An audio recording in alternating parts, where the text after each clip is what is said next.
Salam sehat dan salam bahagia Bapak Ibu guru hebat yang ada di SMA Negeri 14. Saya mengucapkan terima kasih banyak atas kehadirannya walaupun undangan saya secara lisan. Saya percaya dan saya yakini bahwa upaya yang kita lakukan bersama akan memberikan dampak yang positif bagi untuk anak-anak kita. Terima kasih untuk semuanya dan secara khusus mewakili Ibu Kepala Sekolah Ibu Nili sebagai kurikulum dan juga Bapak Ibu guru, rekan-rekan, dan secara khusus untuk Ibu Hadayati sebagai teman sejawat saya yang sudah memberi beberapa masukan dan untuk kelancaran proses pembelajaran calon guru penggerak bagi saya sendiri. Baik, Bapak Ibu yang saya hormati, pada kegiatan ini adalah salah satu proses pembelajaran sebagai esensi utama dalam kegiatan calon guru penggerak yang diharapkan oleh pemerintah nantinya bisa terus menyebarkan, menyampaikan budaya-budaya positif sehingga diharapkan pemerintah pembelajaran di sekolah tidak lagi pembelajaran yang menakutkan bagi anak-anak, tetapi bagaimana kita hadir sebagai guru membuat mereka berbahagia dalam pembelajaran. Itulah salah satu sasaran dari pemikiran Ki Hajar Dewantara sebagai Menteri Pendidikan pertama di negara Republik Indonesia. Oleh karena itu Bapak Ibu, saya akan menyampaikan beberapa poin-poin penting yang sudah kami pelajari melalui guru penggerak, menyebarkan pemahaman dan penerapan pengalaman budaya positif oleh Sudiarto Setinjak, calon guru penggerak angkatan 9 SMA Negeri 4 kelas 4 Provinsi Kepulauan Riau. Nah, ini Bapak Ibu yang perlu kita kuasai dan memang perlu kita mengubah paradigma supaya bisa memasukkan pikiran kita terkait dengan program guru penggerak. Memang sesuatu yang sulit, apalagi guru-guru yang sudah senior seperti Pak Marpaung, mungkin suatu kesulitan bila dibandingkan dengan zamannya sekarang. Karena Ki Hajar Dewantara menitik beratkan kepada ide pemikiran itu bahwa guru itu harus memandang anak berdasarkan yang pertama sesuai dengan kodrat alamnya. Apa itu kodrat alam? Keberadaan anak itu sendiri. Yang kedua harus menyesuaikan dengan kodrat zaman. Jadi kalau zamannya kita dulu pembelajaran itu terlalu histeris, kalau sekarang harus pemanis. Nah di situ dia. Itu esensinya dan ide pemikiran daripada Ki Hajar Dewantara. Oleh karena itu Bapak Ibu dan teman-teman sekalian, temanya adalah konsep inti budaya positif. Nah ini yang pertama Bapak Ibu, kita harus berubah paradigma belajar, ya, dari histeris, dari satu arah menjadi terpusat kepada anak didik kita. Baru disiplin positif. Nah di dalam disiplin positif itu setelah berjalan kita munculkan nilai-nilai kebajikan. Nilai-nilai kebajikan itu adalah sesuatu hal yang istimewa yang pesannya adalah pesan-pesan positif. Ya, seperti filosofi belajar dan profil belajar Pancasila. Di situ ada 5. Nah, itu salah satunya.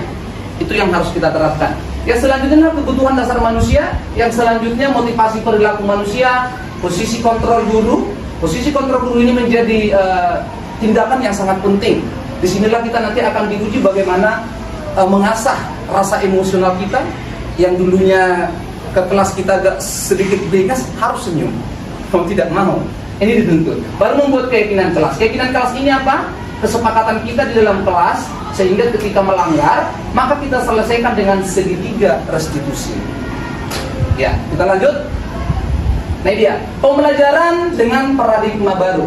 Pembelajaran dengan paradigma baru merupakan pembelajaran yang dirancang berdasarkan prinsip pembelajaran berdiferensiasi. Sehingga para peserta didik belajar sesuai kebutuhan berdasarkan tahap perkembangan sesuai teori psikologi modern untuk mewujudkan profil Pancasila. Ini Bapak Ibu, profil Pancasilanya ada 5 poin. Yang pertama,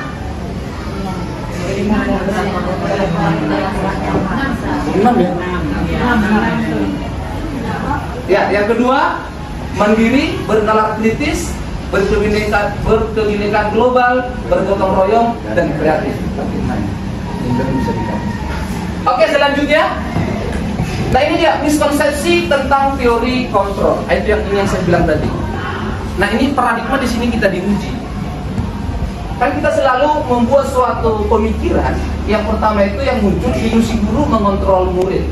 Dia harus perlu penekanan, harus tegas, maka dia berubah.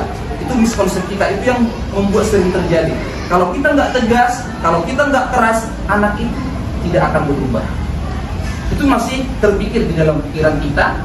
Kalau kita masuk kepada bentuk pengajaran atau pendidikan di sebelum-sebelumnya. Yang kedua, ilusi bahwa semua penguatan positif, efektif dan bermanfaat. Ini juga, ya, yang positif itu efektif dan bermanfaat. Ada juga yang berpikir seperti ini.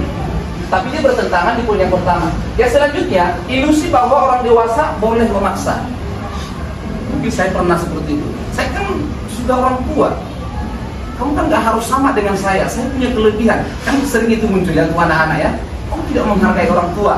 Nah itu yang dimaksud di sini. Selanjutnya, ilusi bahwa kritik saya baca membuat rasa bersalah mampu menguatkan menguatkan karakter. Nah itu tadi di segitiga restitusi nanti dia dikuatkan. Jadi kita kadang membuat kamu ini bagaimana sih? Tahu nggak kamu itu salah? Nah itu juga merupakan miskonsepsi yang sering kita pikirkan bahwa itu akan dapat merubah karakter anak. Yang selanjutnya ilusi bahwa anak harus turut pada orang dewasa. Nah ini juga sering ya menjadi sesuatu hal ketika kita menjadi guru. Jadi sepertinya harus ada pemisah antara orang dewasa atau guru dengan siswa. Ternyata dalam teori restitusi itu hal yang salah, ya, sesuai dengan pemikiran daripada Tahari tersebut. Ya, selanjutnya, nah ini Bapak Ibu yang perlu harus kita pelajari secara bersama-sama.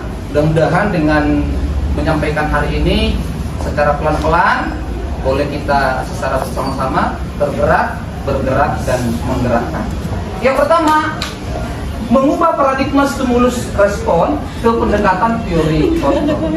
Stimulus. Jadi contoh, kalau stimulus ini kan misalnya dalam kelas, siapa nanti yang nilainya 50 akan diberi penghargaan. Ternyata itu hanya stimulus dan bukan berada pada fungsi kontrol dari guru. Maka sering, nah dan dianggap juga ketika itu terjadi menjadi hukuman bagi yang tidak mendapat. Nah ya, nanti akan kita lihat jelas untuk selanjutnya. Misalnya stimulus respon, realitis kebutuhan kita sama. Kalau dia teori kontrol, realitis kebutuhan kita berbeda. Berarti guru dan siswa itu pada hari itu berbeda kebutuhannya, dan kita berbeda fungsi. Berarti guru itu adalah sebagai among, siswa itu sebagai butuh among kita tadi. Nah kalau selama ini kan kita sering mencenderungkan saya ini guru, ya kan, kamu harus begini, harus yang benar. Ya, yang kedua, semua orang melihat hal yang sama. Ternyata kalau dalam melakukan teori kontrol, setiap orang memiliki gambaran yang berbeda-beda. Nah itu tadi kodrat alam itu yang dimiliki oleh anak. Maka diarahkan dalam metode pembelajaran berdiferensiasi itu kita harus melakukan pembelajaran itu sesuai dengan kebutuhan anak yang berkeadilan. Yang dimaksud dengan berkeadilan adalah bukan sistem pembelajaran sama untuk semua siswa, tetapi yang dimaksud pembelajaran yang berkeadilan adalah guru harus mampu memberikan pembelajaran sesuai dengan kebutuhan anak. Jadi misalnya kalau kita buat metode PBL itu semuanya berkeadilan. Kalau dalam pembelajaran ide pemikiran Kahadi bukan begitu. Tidak akan mungkin bisa PBL semua, ternyata yang lainnya hanya bisa deskripsi. Nah itu akan mengarah ke pembelajaran diferensiasi. Nah saya kira ini ada beberapa poin. Kita akan lanjutkan. Ini salah satu contoh-contohnya bagaimana fungsi stimulus respon ketika kita melakukan teori kontrol. Ya, nah ini Bapak Ibu yang sangat penting untuk boleh kita prakarsai secara bersama-sama, yaitu disiplin positif. Apa itu disiplin positif? Disiplin berasal dari kata disiplin. Disiplin, bahasa Inggrisnya gimana sih? Iya, disiplin ya gitu ya? Iya. Yang artinya belajar. Disiplin mengacu pada disiplin diri yang memiliki tanggung jawab terhadap apa yang dilakukan berdasarkan nilai-nilai yang dia pilih. Jadi kata kuncinya ini Bu, diri. berarti bukan karena kita, tapi disiplin itu karena dirinya sendiri. Nah, kata kunci yang belajar dipelajari dalam guru penggerak yang ditekankan ini, jangan karena kita sebagai guru maka dia disiplin. Nah, ini kan sesuatu yang sulit sebenarnya. Caranya gimana?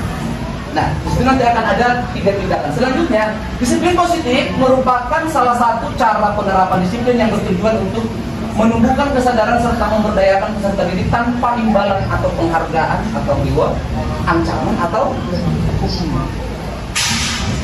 Ya, memang luar biasa sebenarnya kalau di CGP ini. Tapi apakah bisa kita lakukan atau tidak? Kita harus yang pertama berpikiran positif. Ya. Sebagai pendidik, tujuan kita adalah menciptakan peserta didik yang memiliki disiplin diri sehingga mereka berperilaku mengacu kepada nilai-nilai kebajikan universal dan memiliki motivasi intrinsik dalam perubahan perilaku ke arah yang lebih baik. Kata kunci yang ketiga adalah intrinsik. Jadi itu dari dalam dirinya. Oke, baik. Nah, ini dia salah satu atau bentuk contoh dari beberapa pegiat tentang pendidikan yang membuat, yaitu nilai-nilai kebajikan. Nilai yang disepakati bersama lepas dari suku bangsa, agama, bahasa maupun latar belakangnya. Contoh nilai kebajikan institusi atau organisasi atau lembaga atau satuan pendidikan. Jadi ini di mana saja boleh diberlakukan.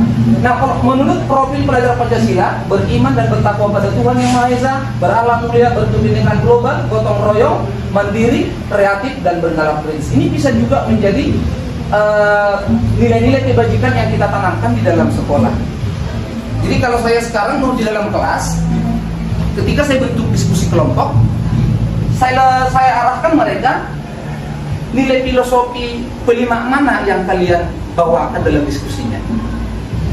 Nah, misalnya kalau dia beriman dan bertakwa pada Tuhan, berarti dalam mendeskripsikan atau mempresentasikan berdiskusi, ini harus diterapkan mereka secara berkelompok.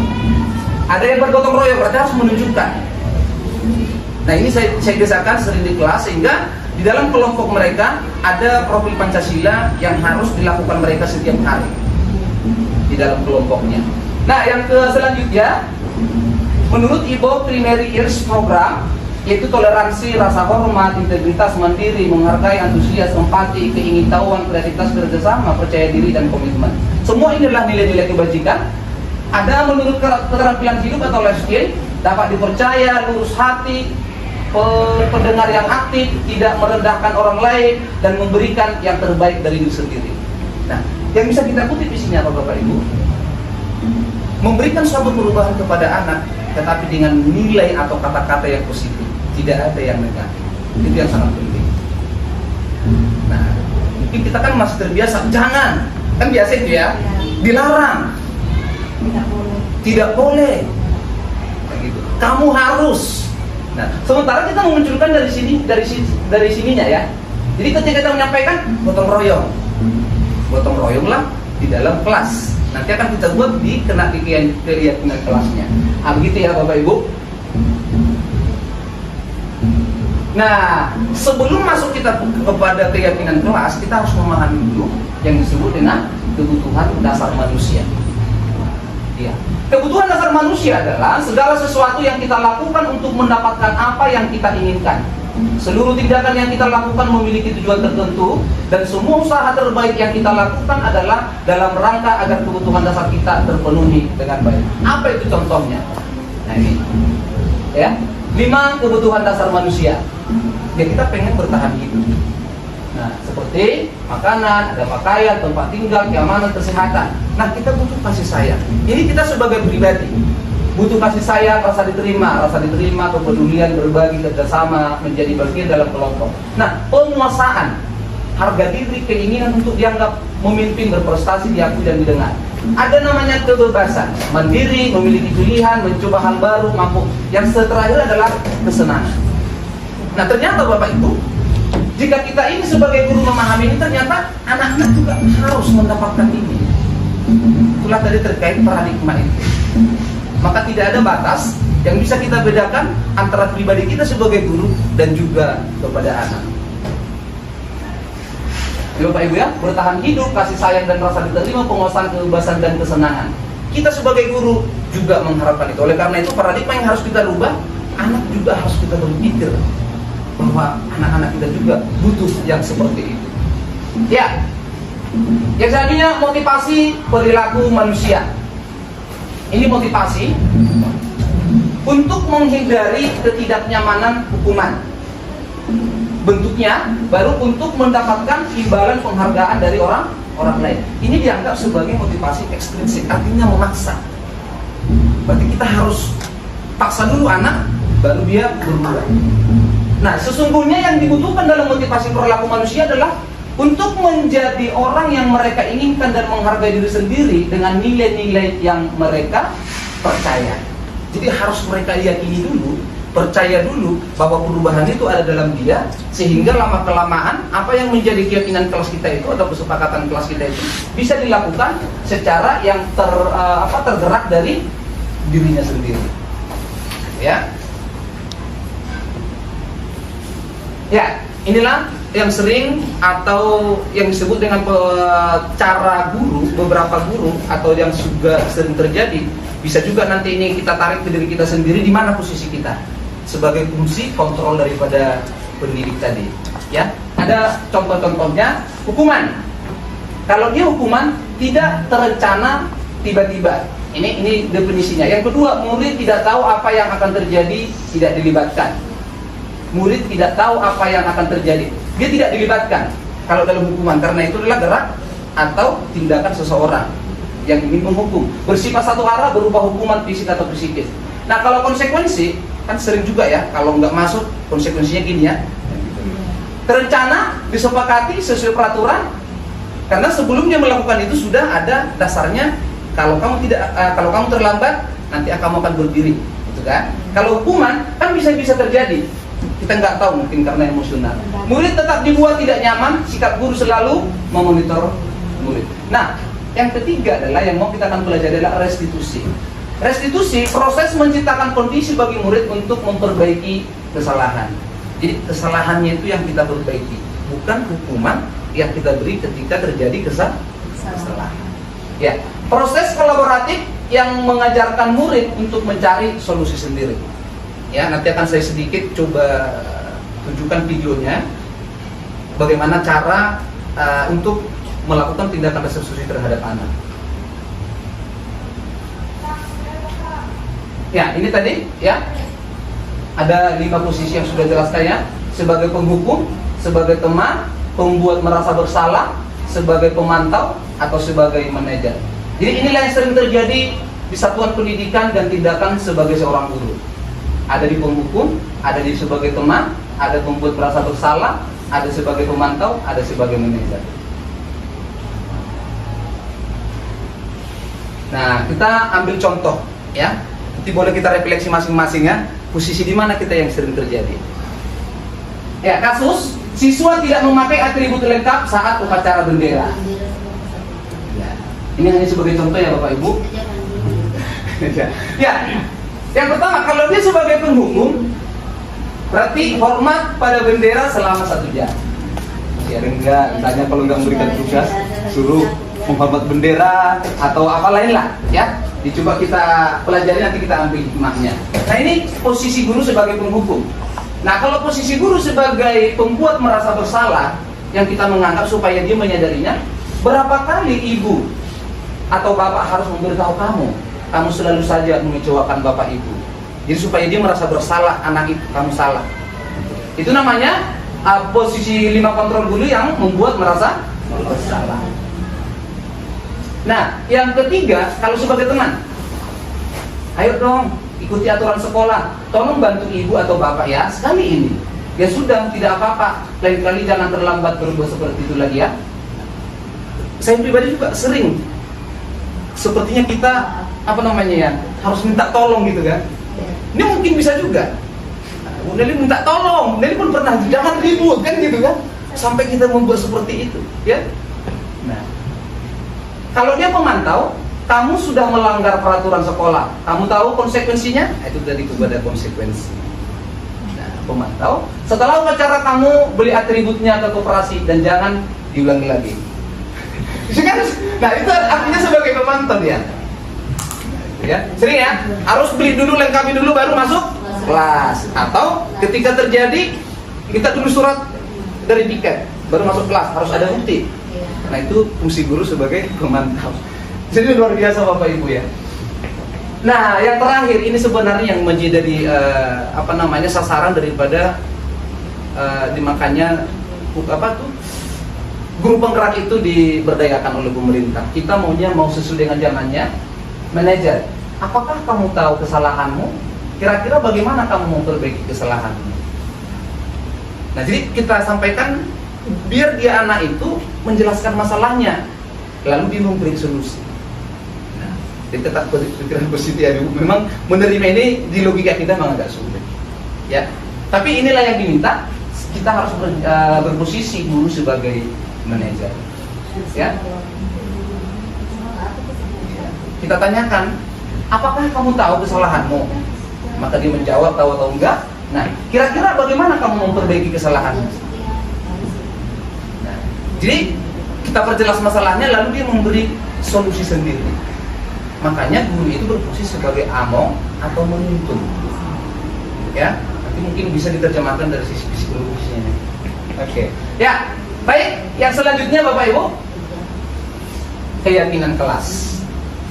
Nah, jadi dari tadi yang kita sampaikan itu terkait dengan nilai-nilai kebajikan secara universal itu, gotong royong, peduli teman, yang ada 3 poin tadi. Disinilah kita mau tanamkan. Mengapa keyakinan kelas? Ya, bukannya peraturan kelas. Kita kan nggak pernah mendengar ini yang kita seringkan di dalam kelas ya, belum. Selalu peraturan. Nah, keyakinan kelas itu yang harus kita sampaikan, karena keyakinan kelas itu berdasarkan penjelasannya ada sesuatu kepercayaan yang bisa kita sampaikan ke anak ketika membuat kesepakatan dari nilai-nilai kebajikan universal tadi.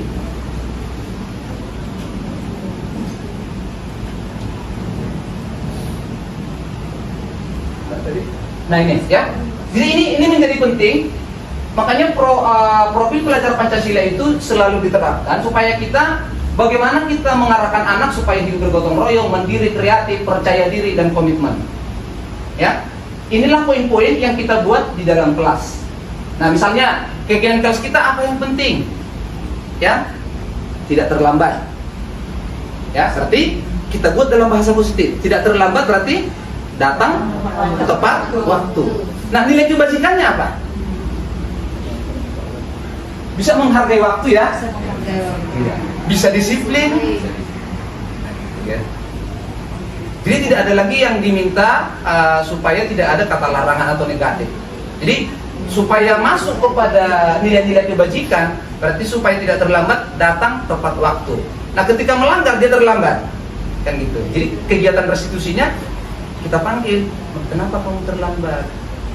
Karena bla bla bla bla misalnya. Nah, selanjutnya kamu merasa bersalah nggak? Salah, kenapa? Karena terlambat. Terus keyakinan kelas apa yang kamu langgar?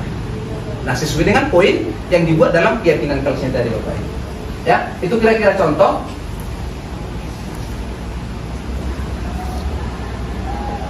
Lalu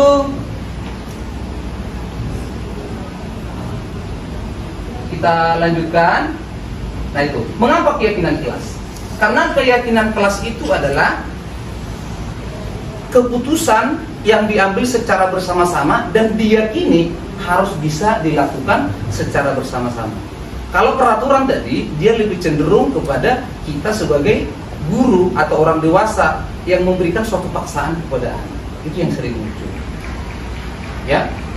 Nah, itu. Jadi untuk saat ini kita harus merubah paradigma tadi dari peraturan kelas menjadi keyakinan kelas. Untuk pertemuan berlanjutnya mungkin akan bisa kita secara bersama-sama kita buat di dalam kelas kita masing-masing dan nanti boleh kita pandu secara bersama-sama.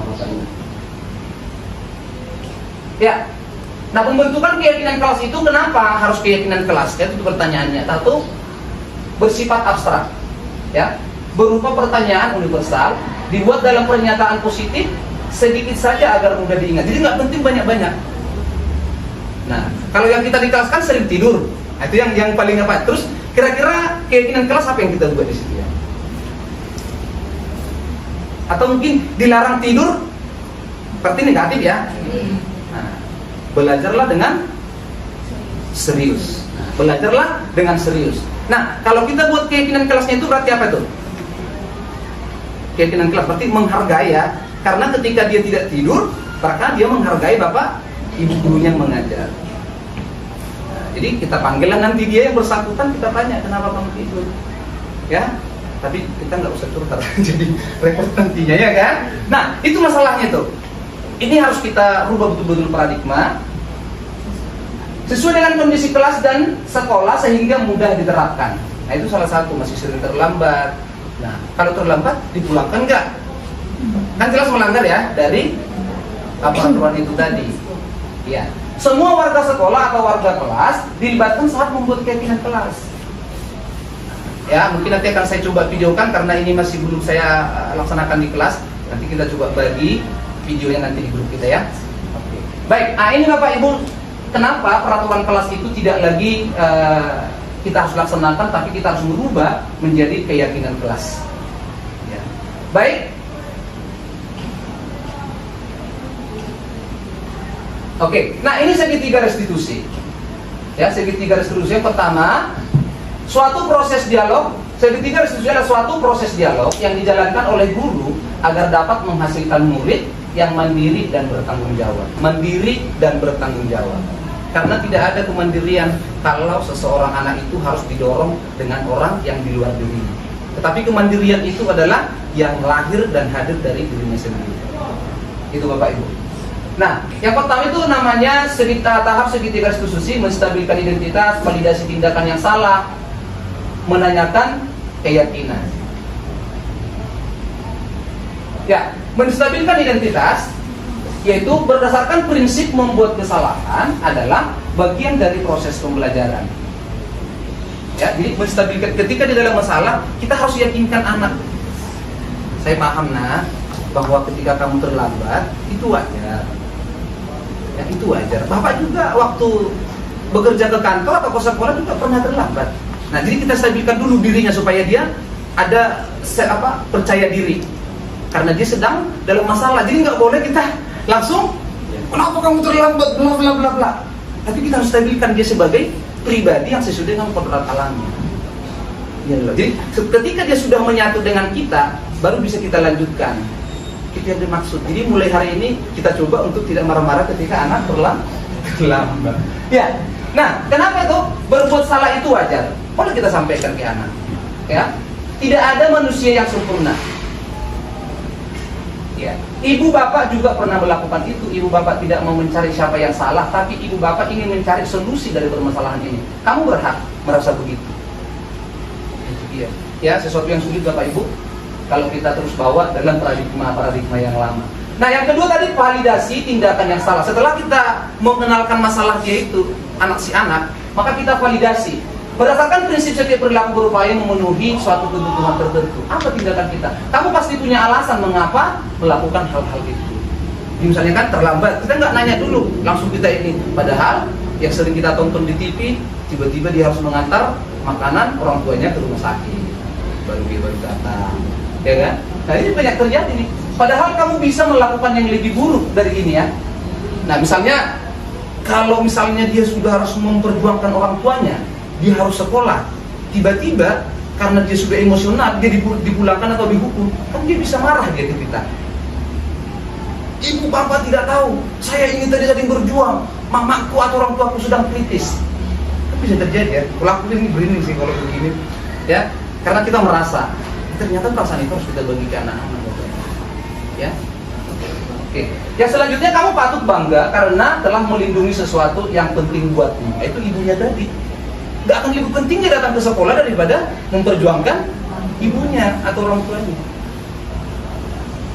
Kamu melakukan karena mempertahankan sesuatu yang penting bagimu. Itu tadi kebutuhan dasar, 5 kebutuhan dasar manusia. Dia harus kembali ke situ. Nggak bisa kita memaksakan kehendak itu Bapak Ibu. Itu yang mau kita bagi. Jadi kalau saya di kelas, kalau saya boleh jujur, walaupun kursus memang terbebani juga. Kita terbawa hati. Seakan-akan sekolah ini untuk kita sendiri enggak. Tapi karena kita sudah masuk merubah paradigma itu tadi, memang kita harus termakan batin dalam menghadapi kegiatan ini. Jadi mudah-mudahan Bapak Ibu lebih cepat juga nanti masuk menjadi calon guru penggerak supaya kita sama-sama mendietkan badan ya, Bapak Ibu ya. Oke. Yang terakhir, menanyakan keyakinan. Berdasarkan prinsip teori kontrol bahwa pada dasarnya kita termotivasi secara intrinsik. Kita tanyakan, apa keyakinan kelas kita tadi? Menghargai. Yang kedua, nilai-nilai apa yang telah disepakati bersama? Oke, nilai dari menghargai itu apa? Kan gitu ya. Yang selanjutnya, seperti apa gambaran sebuah kelas yang ideal menurut kamu? Berarti kita minta tadi, apakah ketika dia melanggar keyakinan kelas, apakah ini kelas kita menjadi ideal? Tentu tidak Bapak Ibu, karena dia sudah melakukan pelanggaran. Nah, kamu ingin menjadi orang yang seperti apa? Nah, inilah yang kita tanya ke anak, supaya dengan dia tidak tepat waktu, dia menyadari, supaya dia ambil solusi apa yang dia harus lakukan, sehingga minggu berikutnya dia tidak lagi terlambat. Sorry Bapak Ibu, saya sudah terlambat.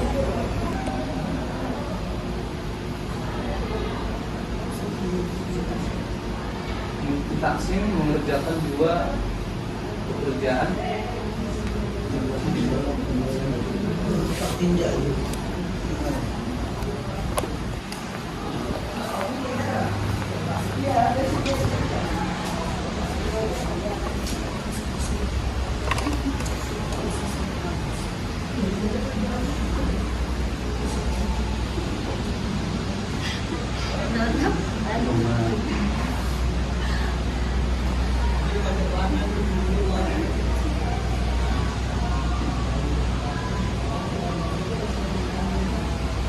Boleh Bapak Ibu ya, saya tampilkan dulu pelaksanaan ketiga seri 3 Serahan, walaupun sudah diberi waktu 5 menit dispensasi setelah berhenti. Karena ya Ida beberapa hari sebelum Bapak melihat dan berpikir Bapak langsung terlambat masuk kelas setelah istirahat. Kenapa tadi kantinnya sangat ramai, jadi saya harus ngantri berdasarkan. Oh begitu ya? Iya. Jadi selama ini yang mengakibatkan kamu sering tidak masuk, sering terlambat masuk kelas karena kantin tidak cukup ya untuk memberi kebutuhan siswa-siswinya. Baiklah, kalau memang benar begitu, mungkin penting dibicarakan oleh pihak sekolah agar kantin sekolah itu ditambahkan sehingga anak-anak terpenuhi kebutuhan makannya atau lelehnya pada saat istirahatnya. Nah, tapi coba Anda pikirkan kembali terkait keterlambatan kamu masuk kelas dapat merugikan dirimu sendiri dan juga termasuk kelasmu karena telah melanggar keyakinan kelas kita. Iya Pak, saya minta maaf. Permintaan maafmu sangat tepat ya nak, karena telah menyadari kesalahannya. Itu sangat bagus sekali. Baik nak, menurut kamu keyakinan kelas apa yang telah kamu langgar? Sekarang Ananda sudah mengetahui masalahnya. Apakah Ananda bersedia untuk memperbaikinya? Terus keyakinan apa yang telah kamu langgar? Apakah Anda bersedia untuk memperbaikinya? Baik. Jadi apa yang kamu lakukan untuk memperbaiki masalah itu? Saya akan melakukan manajemen dari rumah setiap hari sebelum saya penumpang kantin sekolah. Baiknya ya, bagus sekali tindakanmu. Semoga terlaksana atas kehendakmu sendiri. Semangat ya nak. Ya udah, silakan kembali ke tempat duduknya. Assalamualaikum warahmatullahi wabarakatuh. Perkenalkan nama saya Ida Pirani, kelas 11 SMA Negeri Kota Selatan. Diskusi dalam menemukan solusi terkait permasalahan pelanggaran kesepakatan kelas. Terima kasih Bapak. Itu adalah kegiatan restitusi tadi.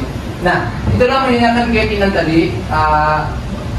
Maka dengan menonton video tadi, walaupun masih belum sempurna, ya saya minta boleh kita saling bekerja sama dan saling berkolaborasi. Bagaimana untuk SMA 14 ini kita semakin perbaiki proses pembelajarannya agar berpusat dan berpihak kepada anak-anak didik kita. Tidak ada yang sempurna, harus kita sadari bahwa sesungguhnya kita manusia biasa, tentu selalu berada dalam kesalahan, tetapi yang mau diharapkan adalah bagaimana kita tetap untuk berubah. Itu Bapak Ibu. Maka kegiatan video penonton video tadi adalah menjadi penutup, yaitu dengan menerapkan budaya positif di sekolah, sehingga guru akan memiliki kepribadian profesional dan sosial yang baik, di mana guru mampu merefleksi dirinya dalam posisi kontrol saat ini. Bagaimana perjalanannya sebagai among atau manajer, mampu menuntun murid-murid mandiri, merdeka, dan bertanggung jawab. Bapak Ibu, yang terakhirnya saya bilang, kemandirian adalah berdasarkan dari dirinya sendiri, bukan karena dipaksa atau karena faktor orang lain. Mari Bapak Ibu, dengan saya menyampaikan atau berbagi terkait dengan budaya positif, semoga kita semua sama-sama tergerak, bergerak, dan menggerakkan. Terima kasih untuk Bapak Ibu semuanya. Semoga kita dalam Tuhan yang Maha Esa dan selalu bahagia dalam menjalankan segala aktivitas kita. Terima kasih Bu Lili, mewakili sekolah dan teman-teman dan rekan sejawat. Semoga Tuhan selalu melindungi kita. Amin.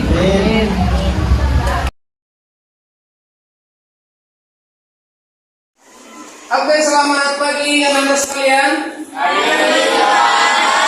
Ya.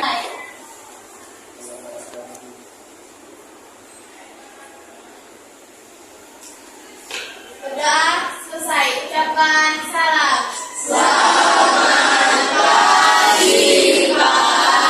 Dan selamat pagi, salam sehat, salam bahagia kembali. Kembali kita berjumpa untuk kegiatan pembelajaran kita hari ini. Oke, semua pada semangat? Semangat? Semangat dong ya, karena kita adalah generasi bangsa yang terus siap untuk belajar dan belajar sampai akhir hayat. Oke, baik anak-anakku semuanya sudah siap untuk melakukan pembelajaran? Siap? Siap. Baik. Sebelum kita melanjutkan pembelajaran, kita akan menyepakati dulu membuat yang namanya keyakinan kelas. Sudah pernah dengar kata keyakinan kelas? Sudah?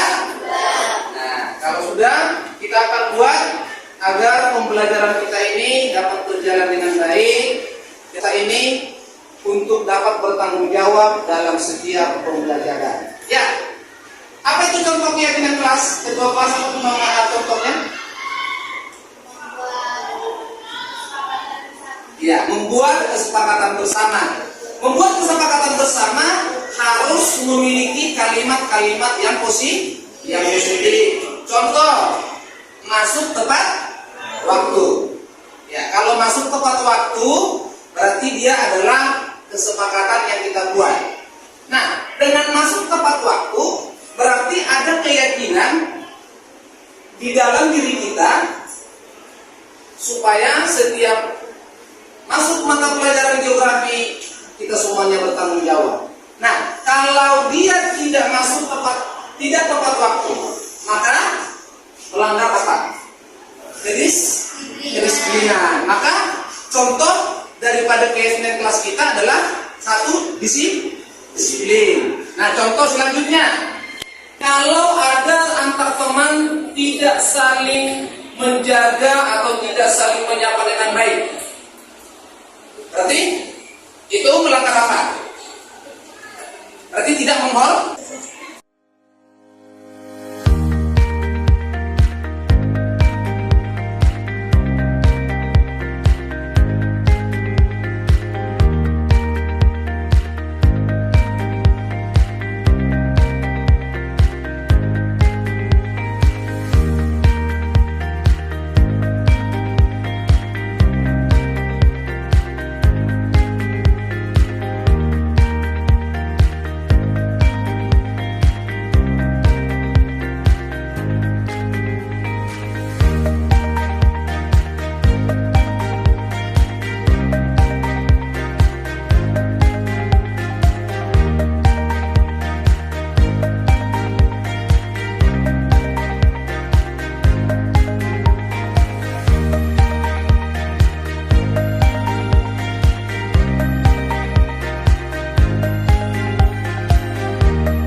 Muhammad dari 11 Geo 3. Perkenalkan, nama saya Laura Jessica Tiza dari kelas 11 Geografi 3.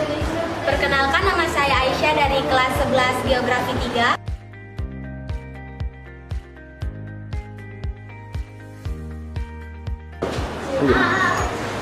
Keyakinan kelas sangat penting. Sangat penting.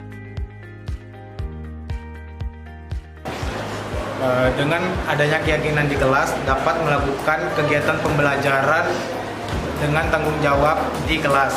Terima kasih Bapak Guru. Karena dengan adanya keyakinan kelas, maka terbentuk budaya positif yang diyakini oleh dirinya sendiri. Terima kasih Pak Guru. Karena dapat melatih kedisiplinan siswa sehingga terciptanya budaya positif dari diri setiap siswa. Terima kasih Pak.